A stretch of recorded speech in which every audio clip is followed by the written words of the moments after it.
কোরিয়াতে আসার পর এই প্রথম আমি পাঙাশ মাছ কিনলাম। মাছের সাইজ দেখে বোঝা যাচ্ছে যে মাছটা বেশ বড় ছিল। আমার এখানে 5 টুকরো মাছ ছিল আর এই 5 টুকরো মাছের ওজনই 1 কেজির বেশি। মাছগুলোতে আমি লেবু আর লবণ দিয়ে মাখিয়ে রেখেছিলাম 1 ঘন্টার মতো। তারপর আমি মাছগুলোকে গরম পানি দিয়ে ধুয়ে নিয়েছিলাম। মাছগুলোকে আমি ছোট করে কেটে নিয়েছি এবং এর ভিতরে হলুদ আর লবণ দিয়ে মাখিয়ে নিয়েছি। মাছটাকে ভেজে নিব, এজন্য আমি নিয়েছি সরিষার তেল। তেলের ভিতরে আমি কিছুটা জিরা ফোড়ন দিয়ে দিয়েছি। এবার আমি মাছটাকে ভেজে নেব। এভাবে জিরা ফোড়ন দেওয়ার পর মাছটা ভেজে নিলে মাছের গন্ধ এখানেই অর্ধেকটা চলে যাবে।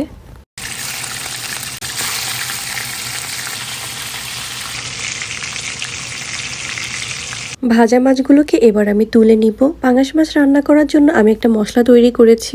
এই মশলাটার ভিতরে আমি দিয়েছি পেঁয়াজ, কাঁচামরিচ, সরিষা, আরও দিয়েছিলাম আদা রসুন দিয়ে এটাকে ব্লেন্ড করে নিয়েছি। এখন আমি এই মশলাটাকে তেলের ভিতর ছেড়ে দিব। তেলে মশলা দেওয়ার পর এর ভিতরে অ্যাড করতে হবে কিছুটা মরিচ গুঁড়ো, কিছুটা হলুদ গুঁড়ো, কিছুটা ধনিয়া গুঁড়ো। মশলা দেওয়া হয়ে গেলে এগুলোকে কষিয়ে নিতে হবে।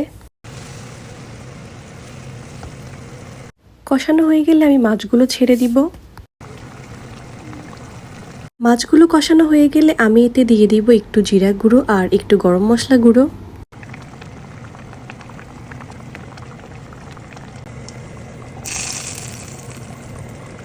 মাছটা নামানোর আগে আমি এটার ভেতরে একটু কালো জিরা ফোড়ন দিয়েছি। ঝোলটা একটু টেনে আসলে এবার আমি মাছটাকে নামিয়ে নিব।